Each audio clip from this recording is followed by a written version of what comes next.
snowy out there. It's a nope day. Nope. We're not thrifting today. Well, I got plenty here to go through, so. Yeah, hey, no kid. problem. Hey! You're watching Living the Scream, behind the scenes of the Mummy and the Monkey YouTube channel. Yeah, welcome everyone to Living the Scream, the behind the scenes of the Mummy and the Monkey show. I'm one of the hosts, James. And I'm Janet. We portray the Mummy and the Monkey Friday nights on our YouTube channel. Back on YouTube. We just celebrated our 150th live streaming episode last Friday. And it was great time. That hat looks slick on you though, by the way. Oh, thank you. Yeah. You look very comfy in I your look like hat. I'm going to rob someone's house. I look like a burglar, I think. Anyway, yeah, man. It's just been, a lot of fun.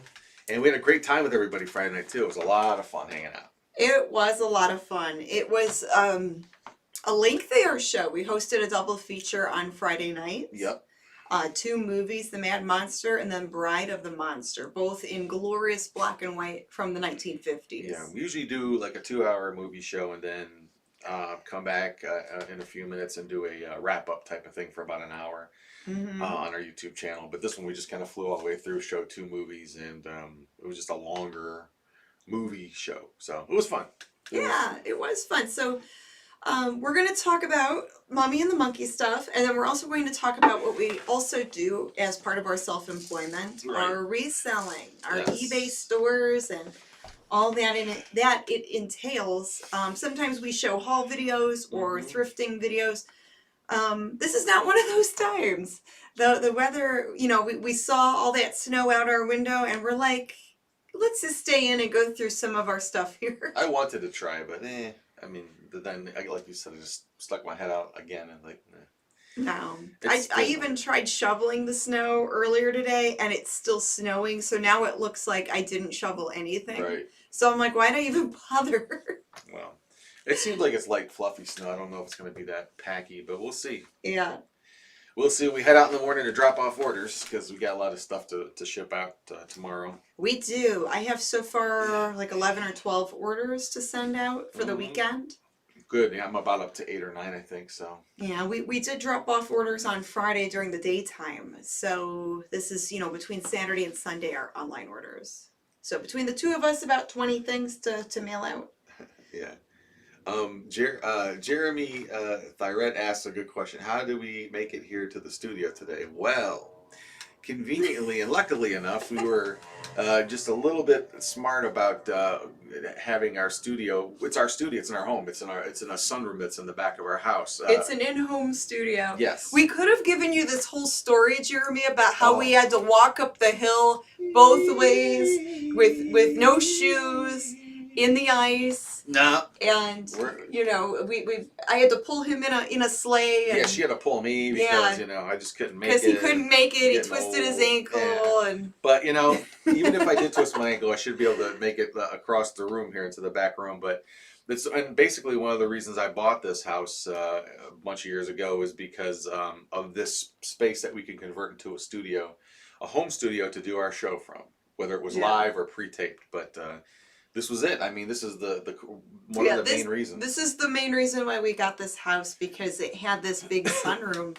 that we could turn into our own little makeshift studio. We have the 4 walls here, and this is just one wall. It's a modest It's really not that big of a room because of all of our stuff that's in here. It's like 15 by 15, I think, something like that. Something like that, yeah. Where the one side is, all of this that you see. Right, and it looks bigger than it really is, actually, and story of my life. Because when you see this in person, you're like, oh, it's like the size of maybe a small living room. Or people are always, when they come to visit and we show them the studio, they're like, whoa, this is where you go, looks so much bigger on them. Like, yeah, that's weird, but it's smaller than I thought. Again, story of my life. Anyway,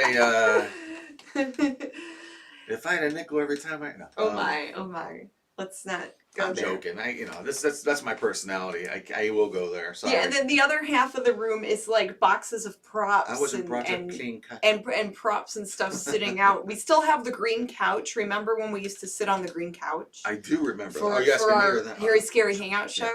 Yeah. The green couch is like over there. Under a bunch of boxes. Under a bunch of boxes. It's crazy. We decided to keep it because it is really cool. It's just not comfortable at all. So. Yeah. But we'll still use it maybe sometimes for video. Yeah. Alright. And then like in the other, we've got like a closet over there for like costume stuff. Yeah, we do have a space heater because it gets very cold in here. It's not the best.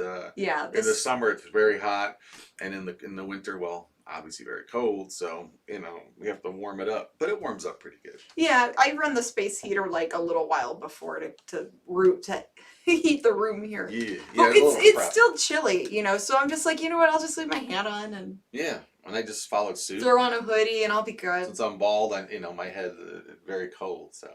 I got hair and I'm still cold. Mm.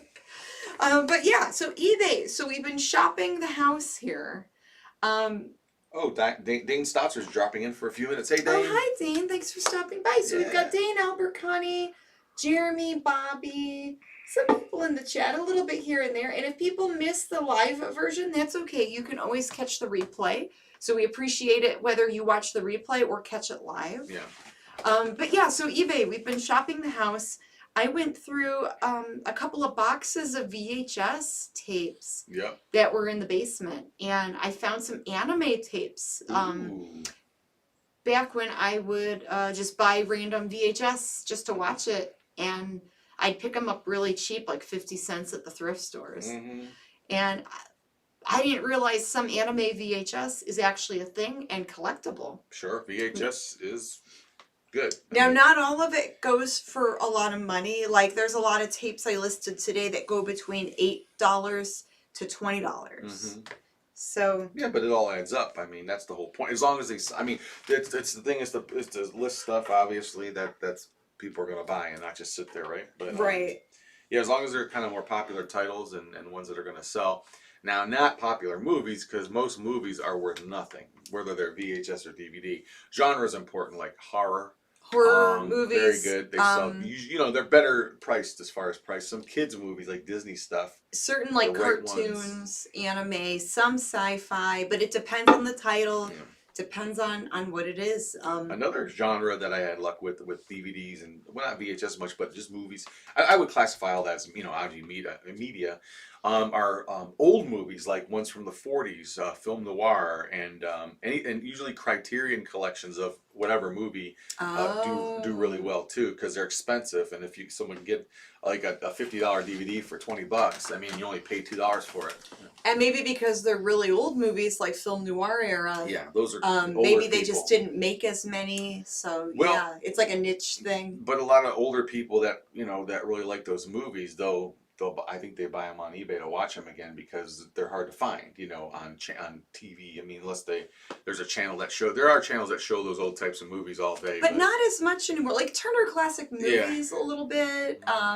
Sometimes people on YouTube and like other platforms will put up old movies, but yeah, some of those are harder to find. But anime, like anime. You said, that kind of stuff, that's very collectible. Yeah. In every aspect, toys, media. Yeah, the action figures, the clothing. tapes, the soundtracks, like T-shirts, memorabilia. Excuse me. Anime stuff from the 90s is, it looks to be hot. Like, people look for it. I'm sorry, Wiki Bobby, but Chitty Chitty Bang Bang is not a very lucrative title. Trust me, I know. No. We own that. We own those movies. I bought them before just to watch it, and I looked them up. They're not really worth anything. As far as I know. Yeah, you have to look up the title and just see what they go for, what they sell for. Yeah. And there's some obscure titles out there.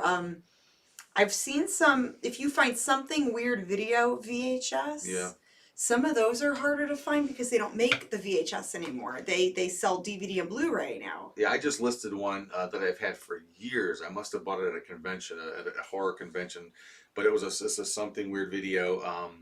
And at first I thought it was like one of these dupe tapes, that some people, but no, something weird was like sort of as we call it, homebrew. They would self-make a lot of their tapes. They would, label them and, do a color copy for the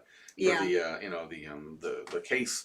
And I found one I've had for years. It's scare films, drug scare films from the 60s. Oh, Volume 1, and I put it up for like 150 because there's another volume up there, volume 4, that somebody's asking for like 125 for. So wow. I just threw it up there to see if anyone bites. If not, I can lower the price later. But it's a scarce VHS, you know. I know several years back I did have some horror film VHS.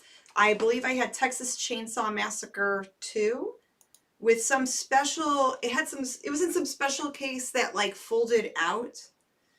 And it was like some rare cover. At the time, I think I sold it at Cinema Wasteland for $50, but I think I underpriced it because now some of those VHSs are like $300-400, sometimes more. There's even some companies now that will grade your rare VHS, and it'll be in like some special sealed packaging, and it'll have like, you know, what they grade it as, like if it's a grade B, grade C, blah blah blah, and then it's like they call it an investment piece now. When you get something graded like a comic book, a VHS tape that's rare, a video game, and I think that's really jacking up the prices on some of these things if it's something really rare. Yeah. Because people are buying them to invest in them. Yeah, that's a thing. Thinking that they could resell it later or get more money on it later. I guess it's like gold, the way gold used to be the standard, where you could base currency on it. I think that it sounds like it's something like that, right? Like that this is the new thing. If it has some sort of value, yes, that it can be used to barter or used as a way to get money later on. I mean, it's kind of like reselling, you know.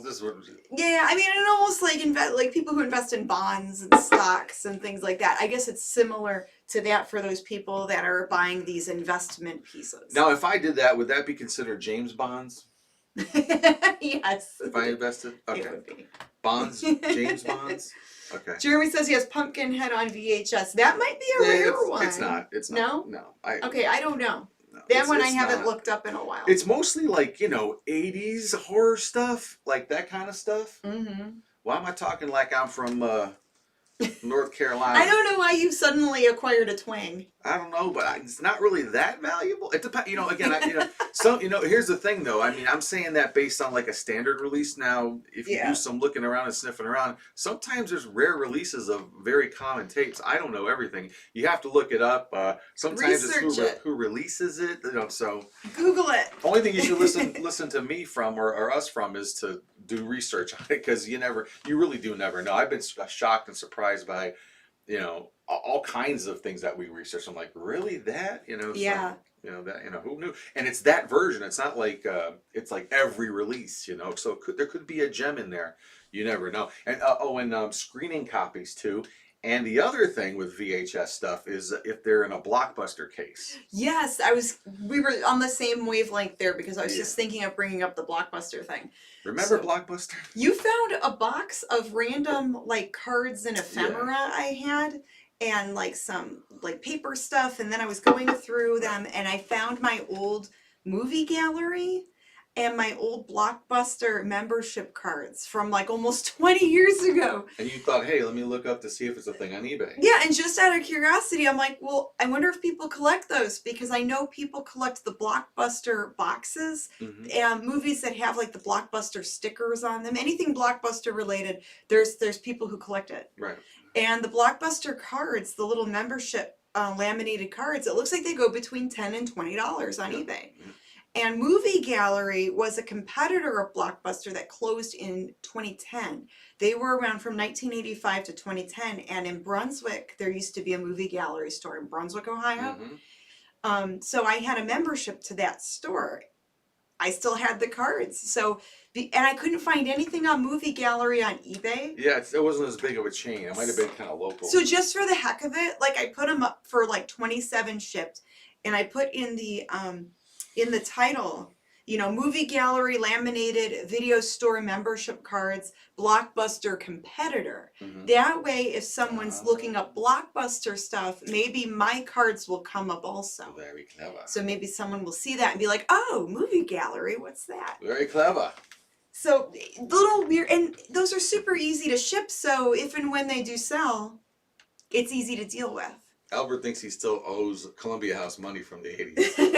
You know. The 20 CDs for a penny. They will find you, you know. I used to be Dick Clark's whole thing was that. I think he used to be the spokesperson for Columbia House. Oh my goodness. Remember that? That's where everybody sent a penny in and you got like 15 cassette tapes. And then they charge you like $50 in shipping or something. You know what the trick was? You know what the gimmick was? It was like if they sent you every month, you'd get a magazine and a little form with a a return envelope and it's like a coupon you had to send back. Oh. And if you didn't send that coupon back, they would send you the Artist of the Month CD. You know, stick you with a CD that you didn't really want. And then later you'd get a bill. Yes, of course. Like a subscription or membership bill or shipping or something. Right, yeah. and that's where the get was that you had to be consistent on sending these things back to say you weren't interested in getting the. So it's kind of weird because it's a very strange thing, and it's like they would bill you, and you know, like you will buy these CDs. It's like they were forcing it on. Get that, and you know, oh my God, I had so much of that crap. Jeez. Crazy Such stuff. a weird get.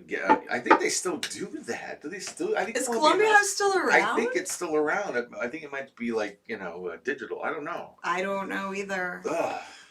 I don't know. Everybody's guilty.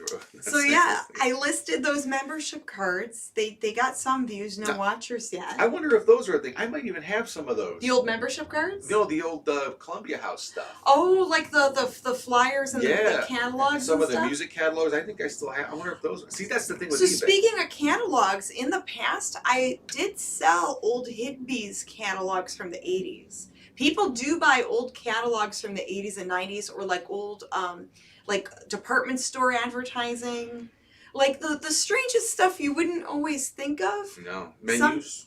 Old menus from restaurants that may not be around anymore. Yeah, it's all nostalgia, you know. Nostalgic stuff, obviously. Like souvenir type of items, yeah. So that's the great thing. I mean, you never know. And so you're talking about shopping the house. There's so much stuff you might have laying around that might be valuable to somebody. So on these cold, snowy days when a lot of people are snowed in, maybe the roads aren't so good, you don't want to drive too far.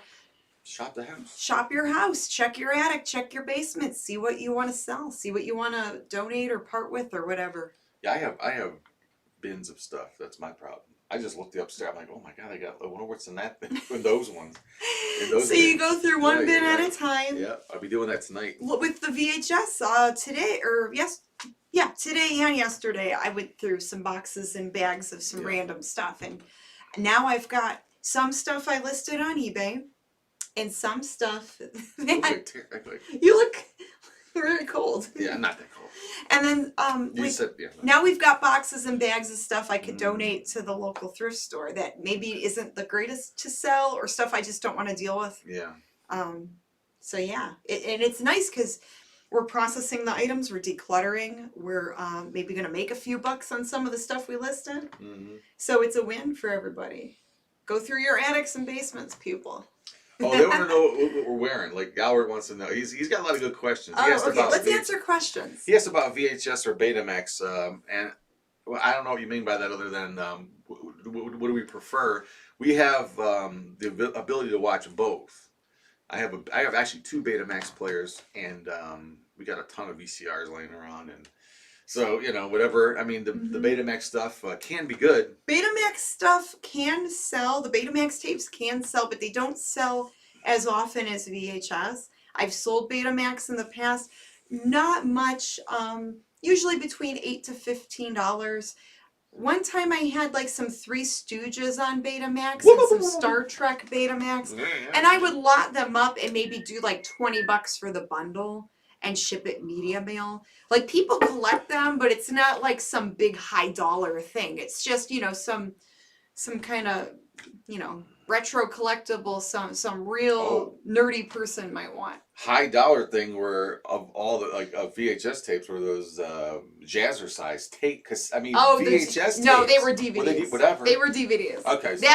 The most collectible video home video I've ever sold were those Jazzercise DVDs. Holy mackerel! That I sold like a year or two ago. You got them for $2, like a whole box. I paid $2 for a whole big box of Jazzercise DVDs. And you made up, and you sold them. And you sold them all ultimately for about how much? Collectively, I sold them all. If I add them all up, because I did sell some individually and some I lotted up. Get ready for this. $1,000. $1,000. $1,000. But here's the thing. I don't recommend anyone selling Jazzercise. Yeah, it's strange. Yeah. Because there's a weird thing with the company. They don't want you selling their DVDs on eBay. Yeah. So after I made $700 on eBay selling them. That troubles me. eBay took my listings down. The remainder ones I had, saying that I couldn't sell them anymore. And that's what troubles me about eBay is. So then I had to go on another website to sell them.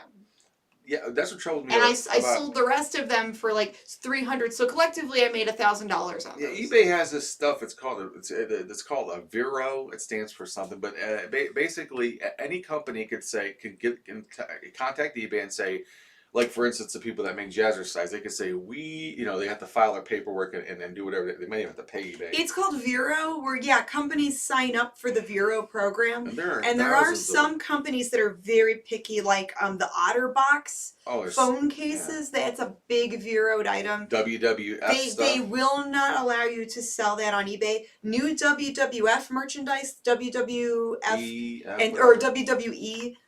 They're very strict on what you can sell on there. You can sell used stuff, but I don't think you could sell new. Right, you can't buy a bunch of inventory and sell on eBay for whatever reason. But anyway, you can't use the word Velcro in your listings. That's the biggest one because people use the word. They're not selling Velcro. But the Velcro company is partnered with the Vero eBay program. Right. So if you're selling a pair of shoes that have Velcro on it, you can't say.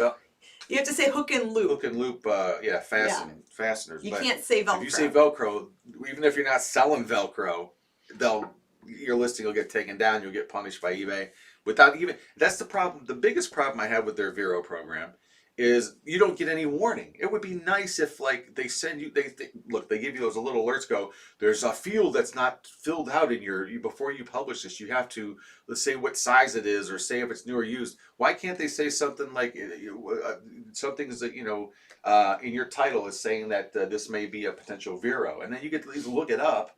Instead of in all, because you'd have to sit there. There's thousands of companies on this Vero list, okay? There's a lot. So you don't know, every single one, but sometimes as a reseller, this happens from time to time. You put something on eBay, and then you get a notice saying they took the listing down because of a Vero thing. And it's like the company not allowing you to sell it. Right, and that's fine. I'm fine with that. I just like some chance to take it down myself. Yeah, I just wish they would give you a warning, as you're creating the listing, maybe a pop-up shows up on your phone. Alert. And, just saying, no, you can't sell this item. How hard would that be to do? There's got to be a way to do it. They're doing everything else. Because it's impossible to study all of the Vero things. God, that would take forever. And then each item you put up, forget about it. Yeah, and then each one has its own specifics, so it's kind of weird. It is very strange. Yeah, so I didn't even know Jazzercise was weird about people putting their tapes or their DVDs on eBay. They're still around. It's a culty thing, I guess, but I don't know. But I know Jazzercise merchandise sells the t-shirts, the water bottles, retro stuff like that. Okay, so let's answer questions. Let's put Albert out of his misery. He wants to know what t-shirts we're wearing. So you first. Okay. So I am wearing, and this is a t-shirt you got for me. I still have it. I'm wearing my Godzilla t-shirt. I know, I love it. You punked it up, right? Yeah, and I actually cut the sleeves short. I cut the t-shirt short. Cut the collar off of it. So yeah, I'm wearing my punk rock Godzilla shirt. I am wearing a shirt that fits me because I'm fat again. This is my my Daughter of the Ghoul shirt. The Daughter of the Ghoul show. Hey, that's me. That's the first thing I drew of you. Before the Mummy and the Monkey. She hosted a little show called The Daughter of the Ghoul Show. It was put out by someone else, I know. But it's part of the history, Yeah. That's where we met, though, too. That is how we met, through that show. I was helping out, the behind-the-scenes guy. I was doing a Cliff Jablonski on that show. Helping out with artwork and props and helping with camera work, doing characters on the show. Yes. And then you walked in and their fate not complete, Yeah, I know, here we are. So that's what we're wearing, but... Yes. And then, my Plan 9 from Outer Space hoodie. Oh, that's really sharp. Oh, we get a nice, here. Nice. Yeah. Plan 9, woo! That's, perfect. Mm-hmm. playing what? I didn't. I don't know if anyone saw it. All right, so let's answer more questions. Styling. Oh yeah, we're styling. We're freezing. What about old VHS of horror show hosts, says Bobby. Ooh. Now that's a good question. I know Elvira VHS Those are good. is very collectible. I'm assuming the other ones are also, like if you have the Ghoul tapes and Big Chuck and Little John. Well, the Ghoul, yeah, he put out some stuff, and they're, I mean, you know, it's very, you know, niche, obviously, but the Elvira stuff definitely Elvira's has a bigger more, audience. Elvira's more mainstream, so I know her tapes are a thing. I haven't checked in a while, but some of those might be like $50 or more. You know, Zachary put out, who was a New York area horror host from the 50s, 60s, up until he passed away, actually. He had a tape called Zacherle's Horror of Horrors or something like that. Horrible Horrors? Horrible Horrors. It was a documentary, I think. No, it was a show. It was a show. Was it a show? Yep, it's a Halloween special type of thing. I got it mixed up with something else. Yeah. He made one that was specifically for video. Didn't Elvira make stuff straight to video as well? Yes. There were some episodes she put out that were just for videotape. Horrible Horror was a bunch of clips from horror movies and then him doing his shtick throughout the whole thing, you know, but it was in color, you know. And it was like whenever they put out in the early 90s or whatever. Yeah. But that one could be worth a couple bucks. I have it somewhere. It's all beat up, but I do have a copy. All right. People usually get their beta transferred to DVD cheap, says Jeremy. We do that. We can transfer stuff. Yeah, we transfer onto DVD. things. Yeah, I just transferred a Barbie cartoon for you today from VHS. You did. So one of the VHSs I found was Barbie and the Rockers from the 80s. And it looks adorable. So I'm like, hey, can you transfer that for me? Sure. So the tape I put up for like $15. Because even though it's cute and I want to watch it, I don't need to keep the physical don't tape. really want to keep the tape. So. Yeah, I think, well, I don't know why people invest in videotapes because they can go bad, but that's a whole other subject. They can, but it's the same, I think the same reason why people collect old film. Yeah. There are still some people that will collect 8mm and 16mm film. That's true. The film can deteriorate and go bad, but if you're into that stuff, if you're into the VHS and the film, they also know how to clean the VHS machines, how to repair them, preserve it. There's some people that are like very like in depth with that type of collecting. So speaking of shopping our house, and I did shop something out of my own personal collection. I've had this for years. I just listed it today. I know it's gonna, you know, I don't know if it'll sell right away, but I knew it wasn't gonna be a cheap thing. I bought this in the early 1990s at the Warner Brothers gift shop, or Warner Brothers store in Old Tower City, downtown Cleveland. It's an Alfred E. Newman Mad Magazine. Ooh. What Me Worry denim bomber jacket, and I think I paid $50 for this when I first got it. I thought that was a huge purchase back then. This one I was just, you know, starting out as a young man in the art field and doing, you know, getting my first jobs. Well, that was a lot of money back now. Yeah, it might have been marked down too, but I listed this today for about $300. Woo! There's a couple out there floating around, and that's what they're asking. So. Yeah, didn't you say you saw a seller on Etsy ask? $2.99. Okay. Yeah. So. Cool. I put mine up for about the same price on eBay. It's an XL. If you want it, check out my eBay store. Yeah, hold it up again. And it's like this acid wash denim. Yeah, it's like very... It's very 90s. It's really fun. Very little wear. I didn't wear it out a lot. You know, the sleeves are still good. There's no wear spots on them. The cuffs, you know, still elastic and good. The inside's not tore up. There's no holes in the pockets or anything like that. So yeah, I'm looking for seeing if this one moves anytime soon. But that is cool. So you know, you never know what you have lying around there. I knew it would be good. And some of those like some of the like the acid wash denim, some of those like really like goofy looking jackets and the retro clothes, people look for those. Yeah, Albert, Looney Tunes, huge. I mean, that's probably worth a couple bucks. You know, even when it was new, it was probably expensive. Especially with the big graphics, like the big like printed stuff on the jackets, people look for that now. Yeah, Looney Tunes is pretty good. Or like the old denim jackets, the old jean jackets from like the 70s, 80s, 90s. It's an extra. This jacket's an extra large, so. Band t-shirts are a big thing too. The retro band t-shirts from the 70s, 80s, 90s. Oh my gosh, yeah. The concert tour shirts. Yeah, some of those can be really good money, but they're harder to find now They too. are I think because very hard to everyone's find. looking for them. Yeah, I found a not Megadeth. Who was the Dimebag Daryl? What band was that? That wasn't Megadeth, was it? No. No, what is that Oh from? shoot! What Dimebag Daryl was in? Shoot, I can't think. Wasn't. Should I Google it? You can if you want. Someone will pop up and see. Yeah, Albert's quoting the Daffy Dan motto: "If it doesn't have a double D on the sleeve, it's just underwear." Yeah, that guy's still around too. Every now and then I'll post some kind of a Pantera Pantera. That's what it is. and Damage Plan. Those, but Pantera. Yeah, he was with Pantera for I have a a while. Pantera concert shirt. We found it this year at the. I thought I put it up already. I didn't, so we need to get that sucker up there. That's a good one right there. What year was it from? Did it say? It's down there somewhere. I don't remember it off. Cool. It was like before Dimebag was murdered, but I have a Joe Camel jean jacket. You might want to look those up. I think some of those sell too. Now with the smoking stuff, I think it's still collectible, but I think with the way people perceive smoking in modern times now, maybe not as much as some of the. It's still collectible. Yeah, look it up. It might still be. I haven't found much value in the Joe Camel stuff, like the other stuff that they have, like the cups and other ships, other stuff. Oops, but the other ship. Yeah. Have you guys ever considered doing a Hairy Scary Hangout in black and white? Yes. I was thinking Yes. about that the other day, actually, like why we should have maybe done the 150th in black and white. If there's a way to do it, I don't know if OBS has a, they might have some way to do it. I think you'd have to go into the webcam settings and adjust the color. Maybe. I think that's how it would work on there. But No. I think it can be done. Yeah, we've considered it, Albert. We just haven't actually done it. Wiki Bobby said he had a Frank and Drag shirt.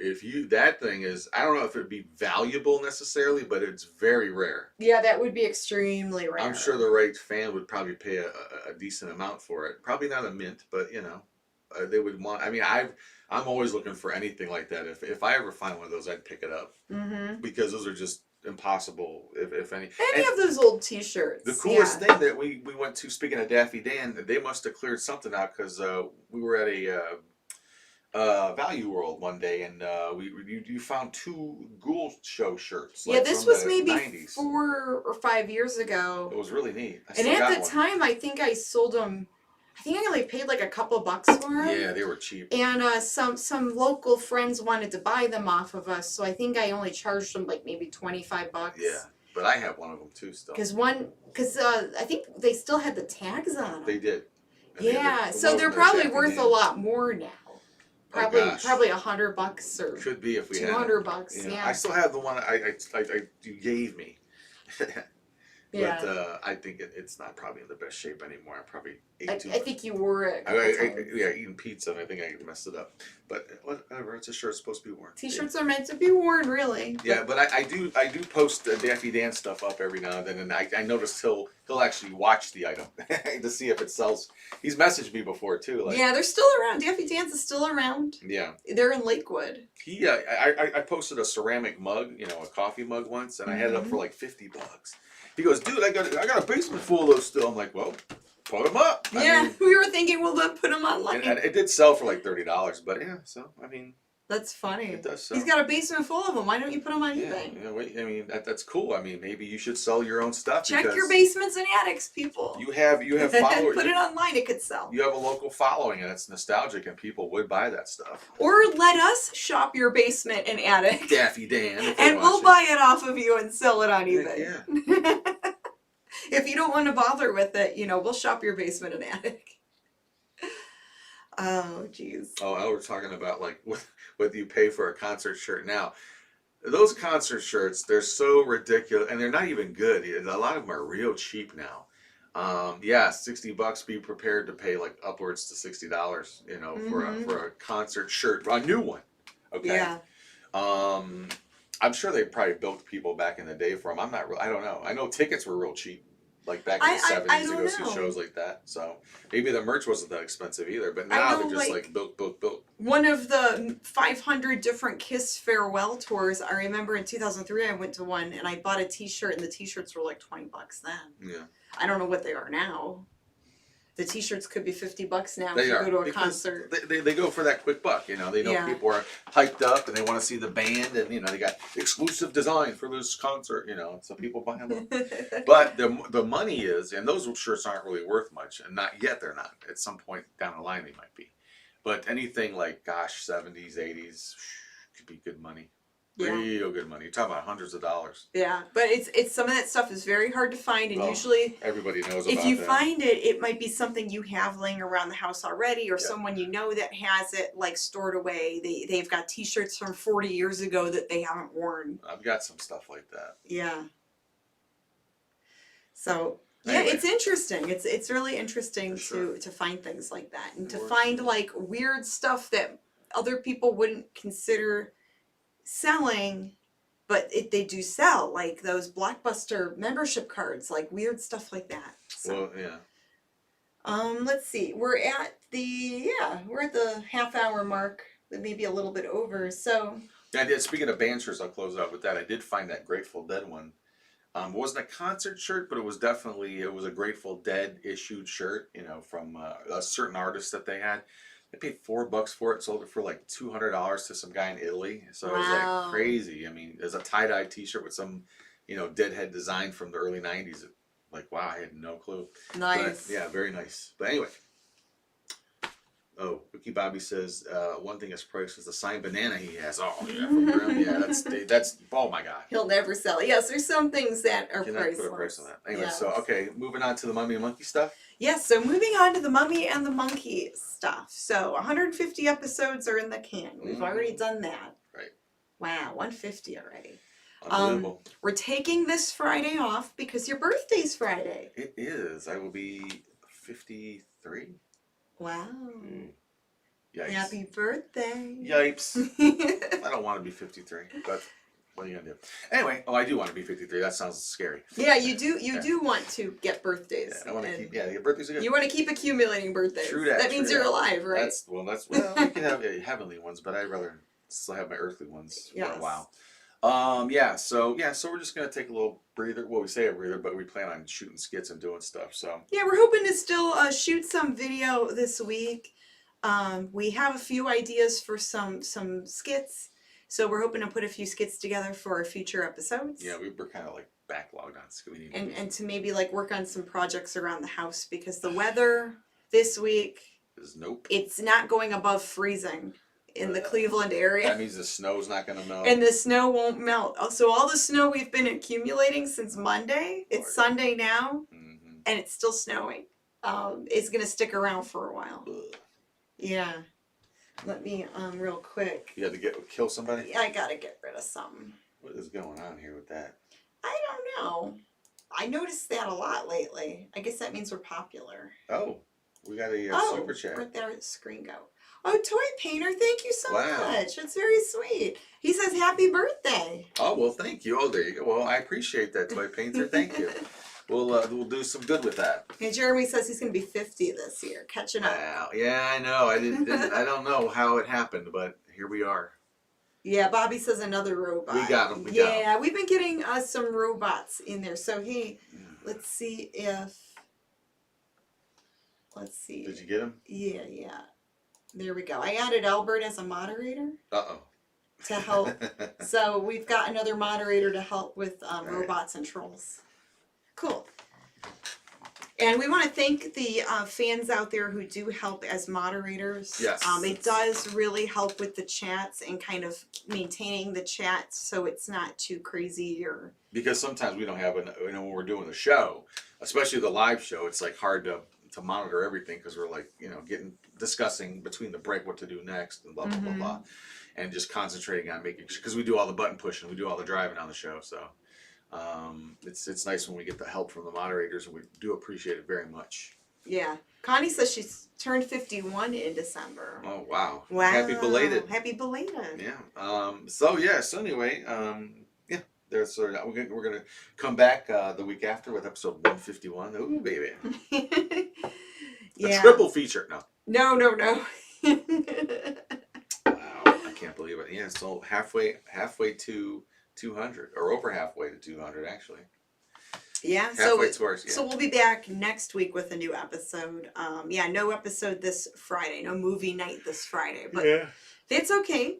You could watch our past shows. Mm-hmm. Public Media Network does play our old shows every night at midnight. Wow. So you can add Public Media Network to your Roku, your Apple TV, your Fire Stick, and they'll play like, you know, random episodes at midnight every night. And then you could just scroll through our old YouTube videos if you wanted to catch up on some stuff maybe you haven't seen before. Maybe watch some old Mummy, some retro Mummy and the Monkey. So we've been so let's talk about the Mummy and the Monkey. So the challenge with the show lately is being on YouTube. Now we stayed away from it we started on it, but we took off for a lot of the reasons that other people do when they're doing some sort of like, you know, show that we do, a movie hosted show. Yeah. You know, you obviously have to worry about copyright stuff, right? Material. And that's fine. I mean, I am totally for all of the restrictions that are put on things because it should be that way. If someone has content that they truly own, it should not be monetized or used by someone else, okay? Because we wouldn't want someone to take our shows and do that with them. Well, and YouTube has gotten better with, I think, their algorithms and stuff because most of the time if there's like a copyright notice, there's a reason why. Mm-hmm. Every now and then you do get some bogus ones where it might be like another YouTuber from overseas or something and they're like, hey, I own this. And you're like, wait a minute. No, you don't. Like 50 other YouTubers have the same movie uploaded. It's a public domain oldie movie. Like Night of the Living Dead. A lot of other YouTubers claim they own Night of the Living Dead. Right. It's a public domain film.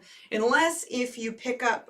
there's one company that did put it on Blu-ray. Mm-hmm. And I think you can't use their version because they're the ones that bought that version to distribute.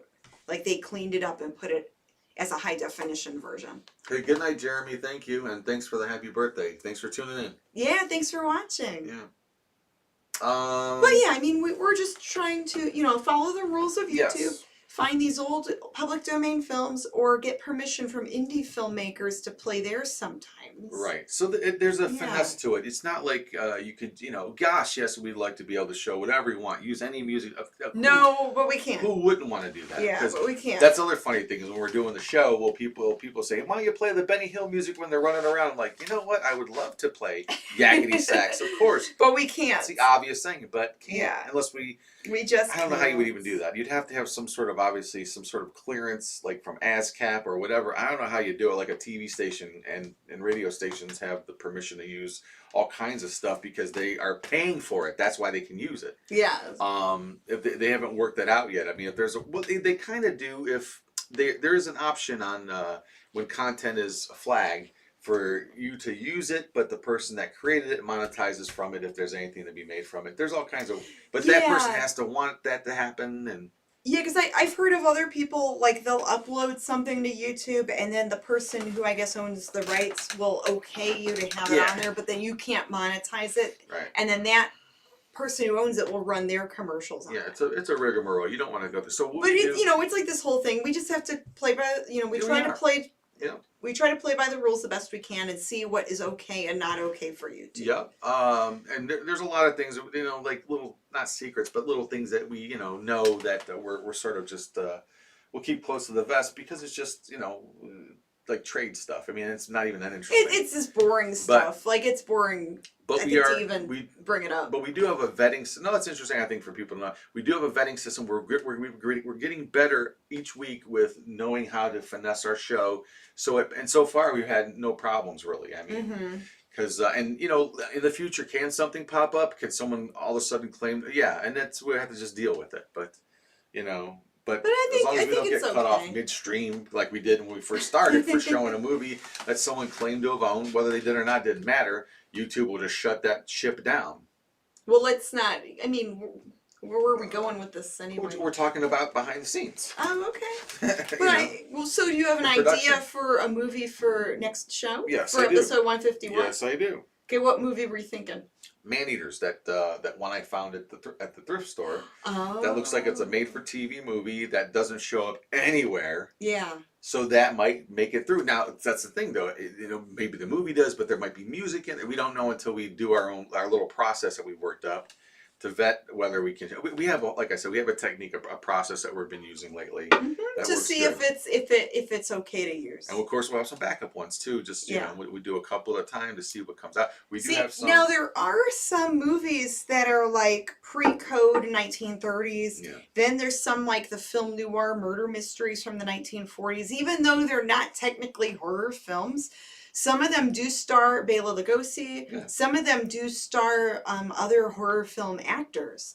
So in the future we might be playing some of those really old timey movies from the 30s and 40s because you know, they're still enjoyable and they're okay to play on YouTube. It shouldn't matter what we play. I mean, you're hanging out with us, so. Yeah, and we'll make it more interesting. Yeah, we'll make the movies more interesting. That's the other thing too. That's why we add sound effects and drops and visual things into the movie to kind of make the whole show experience integral and like a thing, so it doesn't seem like, oh well, we've cut to a movie that some of us have seen so many times already, and it's just waiting to get back to us. Jeremy says, could we see more ninja movies? Oh, you mean like Legend of the Eight Samurai? Yeah, that's what he wants to say. I think he's based on that. Yeah. We could look into that. Oh, we would love to show some. Because those movies are fun, and some of them are more fantasy than like real life, like I'm gonna beat you up movies. You know, like the martial arts stuff. Some of them have like witches and monsters, and it's like it's so over the top that it's. I think it would be fun to play. Yeah, I mean, people love the Legend of the Eight Samurai movie, so. Yeah, I love Legend of the Eight Samurai. That's a good movie. Yeah, so we have to pick out. We have to see if we can find some more. Yeah, so we'll keep a lookout for stuff like that as well. We're into expanding the genre, sure. You know. And he says with subtitles. That's the only thing with. Should I put the sound effects and subtitles? That would be.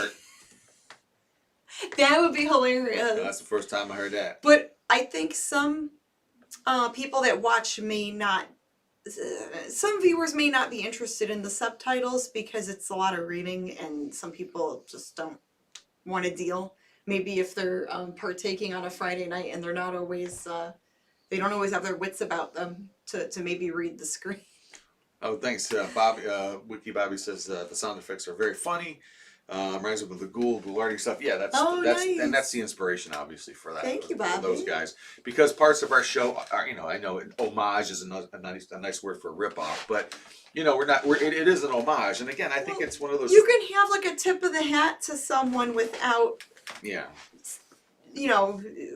Taking everything like word for word or piece by piece. You can borrow a piece here and there, but then do it in your own style. And a lot of movie hosts do the sound effect thing, so it's not like. And the sound effects aren't like.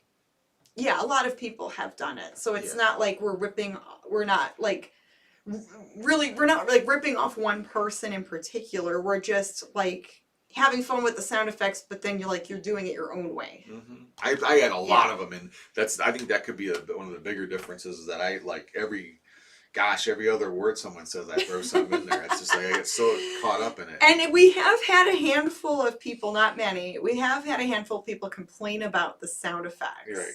That it's too annoying. Or it takes away from the movie. It takes away from the movie. Yeah. They're like film purists. They're tough. So, yeah, our answer is tough. I mean, we can't make everyone happy, so if you don't like the sound effects, oh well. And sometimes I don't. We respect your opinion, but we can't make everyone happy. So you have a piece of fuzzy or something on a piece of lint on your hat. Oops. Let it shine. Bing. There you go. Thanks. Oh.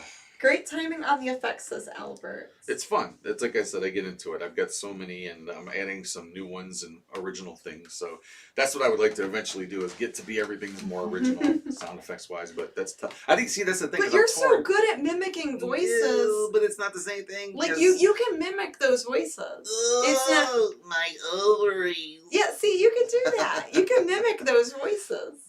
Don't be a dingbat, will you? See, I'm gonna side Archie Bunker. Yeah, but still, we really should have our own original sound. What is that? What are you talking about? What is it? What is that? What are you talking about? I have to sit there and like do all these sound effects again. But you love making sound effects. And that's the first time I heard that. He makes funny voices all day at home. All right, so, then.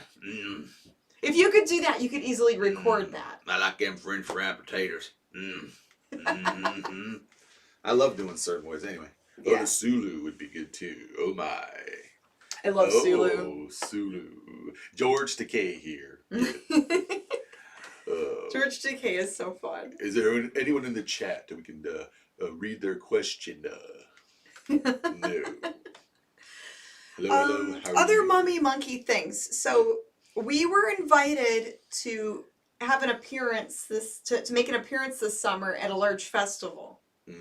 But it's kind of up in the air right now, only because we might have some family stuff planned this summer. So we didn't commit to saying yes just yet until we know the dates of these other things we're doing this summer. But it was like a paranormal festival. Not just one. There's a paranormal. No, not one it's normal. One. But a paranormal. I always why just two? Anyway, back to the James voice. I like the Dino sound effect when you show a dog. Yeah, I mean, see, and that's the thing with I'm back. We're off sound effects, but I think some of this familiarity of the sound effect, because that's why I liked them as growing up as a kid watching the Ghoul. Yeah, but I'm like, that's this one, and that's George Carlin. I mean, I know that, but. But going back to appearances. Yes, going back. So back on track. This summer we're not sure about appearances just yet. This spring, here's hoping everything goes well. This spring, we're going to be at Cinema Wasteland in April. It's the first weekend in April. Yeah. And then the weekend after Cinema Wasteland, we're going to be at a Texas Chainsaw Massacre 2 Let me see how film festival. That's still. It's they're going to have an event at the Lorraine Palace Theater in Lorain, Ohio, and we're going to be hosting it. We're going to help host it, and we're going to interview Caroline Williams. Caroline Williams will be there, the star of Texas Chainsaw Massacre 2. So they're going to do like a Q&A there. So we're going to help host the Q&A. And then, like, they're going to play Texas Chainsaw 1 and 2. So I think we're going to do a little intro before they play each movie. They're just going to show 2. They're just showing 2? Yeah, they couldn't get the rights for 1. So. Oh, okay. But they will have the... but it's okay. The music... We'll be there. The score is going to be played on a Wurlitzer organ, a live organ. They'll have an organ there playing. A Wurlitzer? A Wurlitzer organ. Yeah, Wurlitzer. A fancy organ will be playing the Texas Chainsaw Massacre 2 music, which is very cool. And it's an old-timey, it's a historic theater. A lot of people say this movie theater is haunted. It's a really old building. So I think that's going to be fun. And that's in April. So we have 2 events in April. So we won't be doing as many live shows then, because we have to plan and prep for the in-person appearances. Bobby asked about the biggest. Yeah, he messaged me because I talked to Bobby here, and he'll message us. He asked about the fannies, and yes, we're working on getting the fannies kind of put together very soon. That's your project. Yeah. What do you mean we? Yeah, that's your project. Yeah. Sorry.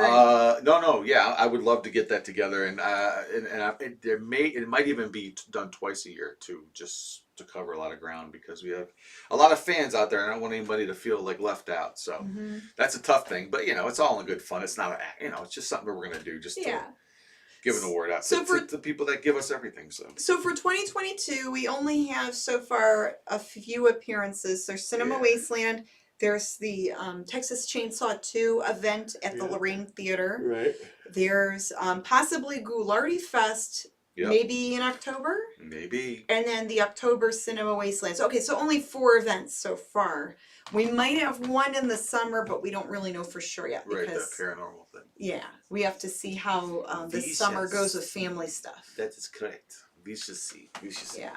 And with everything going on with the plague, we're not like eager to sign up for a bunch of things right now anyway. Right. So we're just being choosy on which appearances. Cautious and choosy. Yeah. We don't need no sickness or nothing like that messing up our good time, Right. Thank you. He's doing more voices now. Yes. Oh, I felt silly. When I get sick, I feel silly. That's the weird thing is, knock on wood, we haven't even had the common cold since this all went down. We've been Yeah. Thank goodness, because most of the time when we go out, we mask up. Yeah, we distance and we mask up, just our own prerogative. And we try not to And get if too... nothing else, we ain't got, just not having a cold is freaking cool. I don't know, I like it. I hate just having a regular cold. But it's nice to be healthy and to not get sick. Yeah, I don't know about being healthy. Well, last night, I don't know about...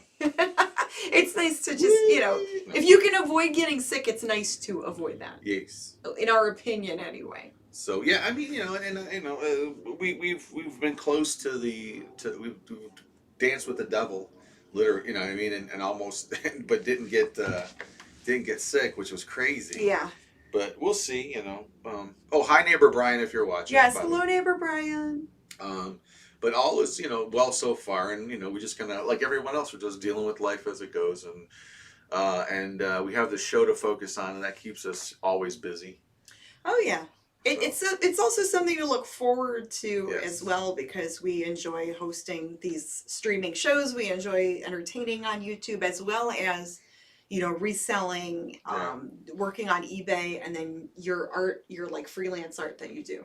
So it's a combination of all of those things. We enjoy doing it all, and it keeps us, it keeps us going in these weird times. Yeah. And when it's blizzarding outside and you don't want to leave the house, but you still have work to do. We're lucky we can work here. Yes. Yeah. It's been a challenge, and that's a whole. We're not talking about eBay anymore, but that game needs to be stepped up huge, and that's what we're working on. Yeah, we do have goals for this year to step up our eBay game, to step up our game with everything that we're working on, to kind of streamline it, to try to be more organized. Things of that nature. Yeah, there's something going on in there. Just fixing something real quick. Gotcha. Oh, there we go. I'm afraid to even look that up. No. Not look. Part of that, like with the dot in. Don't do that. Yeah, we'll see. Yeah. Anyway, so yeah, but everything's copacetic. Everything's okay. Everyone's fine. Mama Monkey's good. Mummy's fine. Yeah, we're hoping to see Mama I don't know. Mummies. We'll see. If the roads aren't bad, go see her in the next couple days. Yeah, that would be nice. It's been a minute. But yeah, we're constantly thinking of stuff. I just posted something on our Mummy the Monkey page. I think it went there. I did post it on my Facebook page. Oh, okay. I found this going through sketchbooks and stuff, but from 2015, I was just trying to come up with ideas for names for our production company. We settled on Weird Room Productions, but there was I just had some random ideas before that. It was Big B movie. Oh, nice. It was like even one word, like Big B, like Higbee's or something, but Big B Productions. Wow. Which, we have a lot of doodles and sketches in our books, our notebooks. It says Big B movie. What is one of them too? So it's like wow. Character ideas and character designs, stuff that we have, And speaking of YouTube and all this kind of stuff too, is like we're also, so another reason we're doing the YouTube thing, and where everything is regulated. That's fine. And we're playing by the rules, and that's fine. Because ultimately, I'd like to. Well, we have to. We have to stream we have to, our and own we show will. on our own website. But if we can play by, we could do it, because there's other platforms. Because it's the right thing to do. That are shutting channels down, that are streaming stuff. People we know, and there a lot of people are just some people are just doing it out of the sheer wanting to share the material with people. Mm-hmm. Like some of the stuff that we grew up watching, and it's just there's some of it's on a Roku and Roku's getting rid of a lot of those channels now. They're like beta channels. They're like they're not, because they're not, when you sign up for some of these channels, it says it's not a like a regulated channel. It's like sort of a watch at your own risk and type of thing. Oh yeah, so it's not. Well, see, that's the thing. I don't really know all the particulars with that, so I don't know if I want to discuss that, because I'm not knowledgeable in that topic. But my point is we that heard that some. Oh yeah, it's for real. Some channels on smart devices are going away in February. Yeah. Because they're not like considered legit by Roku's standards. Right, and I think it has a lot to do with content. I think it's everything to do with the It might be because and it's if not there's- regulated content. Right, and if Yeah. somebody can come after YouTube or Roku, if there's is that my mom? What is that? I think Oh, it's that's just the neighbor. outside stuff. Yeah, it's just outside Okay, stuff. Yeah. it's like a buzzing sound. I was like, what's that? But that's what I'm trying to say. It's all coming down to that. So, Facebook's doing that now. They're a lot more tighter with what you could show and what you can stream as far as the content that you have. rightfully so. Those Yes. are the rules.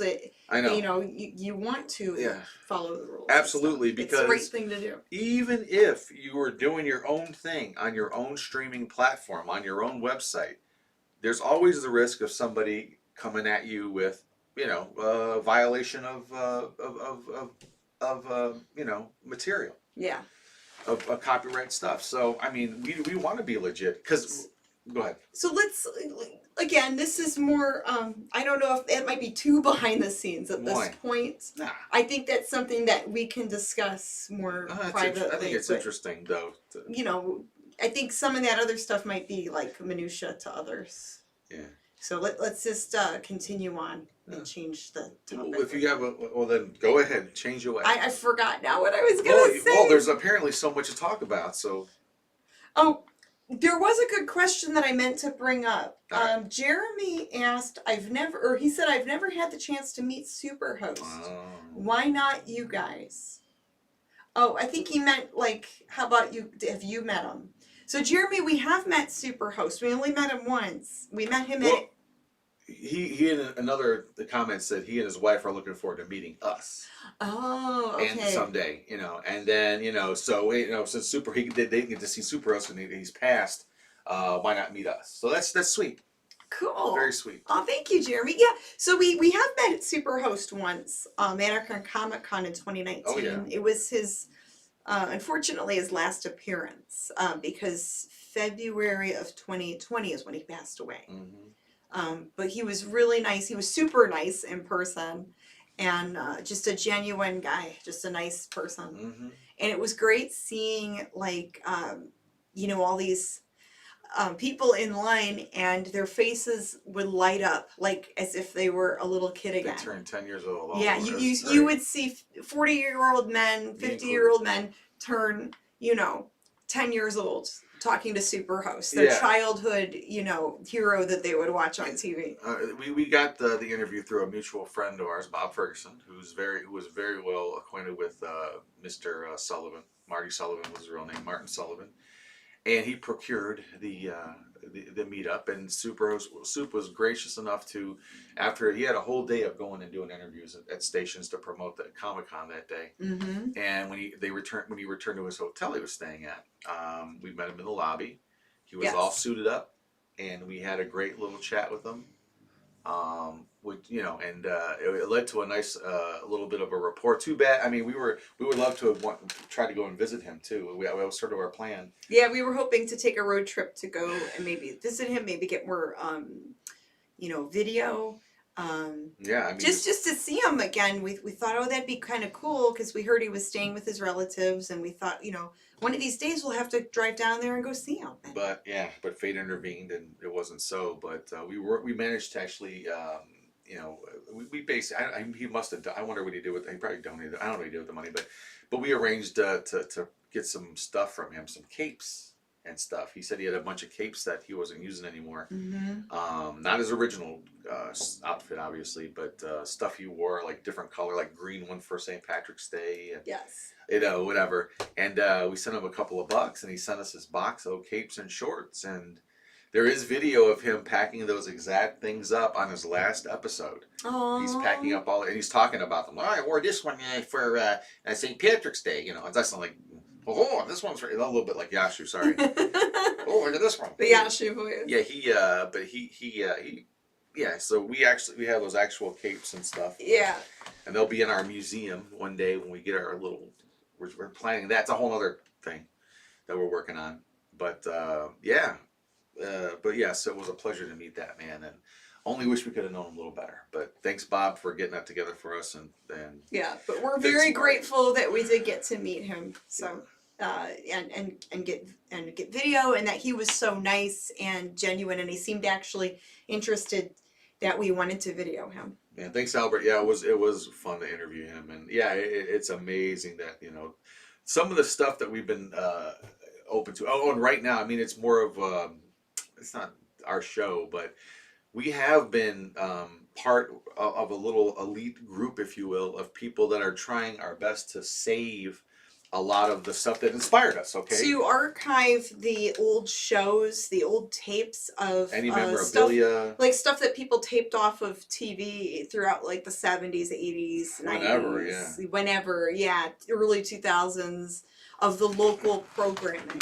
Yeah, it's this whole it's this whole group effort in the Big Chuck and Little John Facebook group. There's a handful of fans, handful of guys that, including us, where we collect the memorabilia and we try to archive tapes and try to digitize things. Yeah, like this is a good example of something that hung up, that was on their show. They had this, there's Chuck and John with the sign behind them on their old set from the 80s. And this is something that they had. This is the actual piece that was hanging on their set. Through our contacts that we've made, and very nice people that are, they have this stuff, and we purchased this too for a modest amount, but it will be something that will be hanging up in our studio, in our little wall, and hopefully in a place one day where everyone can see this kind of stuff. So someday we're hardcore with this stuff. Someday. And another guy is, there was a cache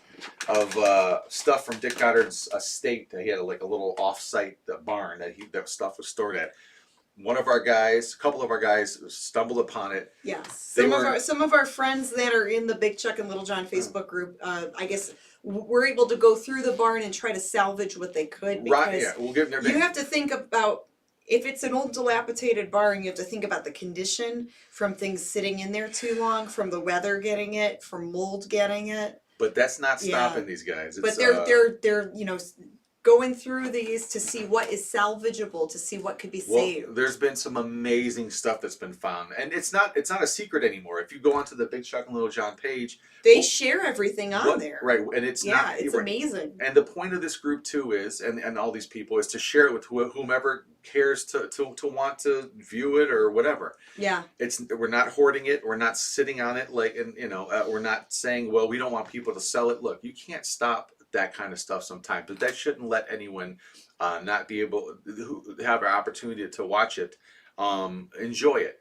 But what was found at this little offsite thing is a cache of some actual film reels, and then stuff that was transferred onto VHS, which unfortunately were very moldy. But the guy Carl. Some of them can be cleaned. Our friend Carl, if you know how to do it right, and Carl has been doing a great job, amazing job with cleaning the mold off of these old videotapes, above and beyond. Yeah, this guy is, and the stuff that was found. Why is he saving this? There is footage of the Ghoulardi All-Stars, the basketball and football and I think hockey teams from the time of them playing. It's all taken from film, transferred to VHS in the 80s. It's stuff people haven't seen in decades. Okay, stuff that wasn't even known to exist. Yeah, it's gonna be really great when it can be viewed, when the public can view it. It's a gold mine, and it's all traded between the fans, and there's no money exchange. It's just so the fans can see it, and it's to preserve television history. And the idea too is to get it out to as many people as they can. And think about it: if people have these things all over the country and the world, sitting on a hard drive, it's more of an opportunity for that stuff to survive. Yes. If it won't be archived somewhere else forever, by some TV station, I don't know. But anyway, and it's crazy because it's like the other day I took my mom to Walmart, shopping. I wore a Ghoulardi t-shirt, and cashier, older woman, probably in her 60s, was like, "Hey, Ghoulardi." Yeah. It's anytime you wear that t-shirt, or me, there's always someone who's like, "Oh, hey, Ghoulardi," like they remember still. It's like the Superhost the reaction. They'll stop. Their faces will light up when they see it. And because they probably, some of these people don't even know about Ghoulardi Fest, but they never forgot Ghoulardi all these years. Yeah. Because once in a while, I'll get to talking to them, And I'll ask about do you go to the Gorri Fest, because there's a whole thing going on about this guy still. They'll go, no, I never. What is that? Yeah, It's some like, people still, after all these years, they still don't know what a Ghoulardi Fest is. But they remember. They don't know, but they still remember. But they remember Ghoulardi like Yeah. it was yesterday. It's incredible. Cleveland. It's a very Cleveland thing. And then there's like younger people like us who know the history of Right. it, and we'll see that shirt and we're like, oh, cool, Ghoulardi. Well, we watched the people that inspired them. You know, Yeah. and Chuck worked with Ghoulardi, and then he got his Yeah. own show. And, Because we know the history of it, and we're just fans of that genre. and I hear tell there is his son Paul Anderson, who is a famous director who just did Licorice Pizza, that movie that's out now. Mm-hmm. He may do a documentary about his father. I've heard there was talk of that. That would be interesting to have here. Oh, is that early yet? It's early. He's telling me, Mom, I want dinner. I'm hungry. Yeah, we He's went like, a little bit. where have you been? Yeah, Feed he me. barged in like, where is my food? He literally barged in and walked right He up went like to this me. with this. Yeah, he's like, where's Might my as- dinner, Mom? Might as well have. So I have to go. Earl wants his dinner. Oh, Bargain Barons is in here. Oh, no, you're fine. You're not late. Hi, Bargain Barons. You're okay. Yeah, we're actually signing off soon. I'm sorry.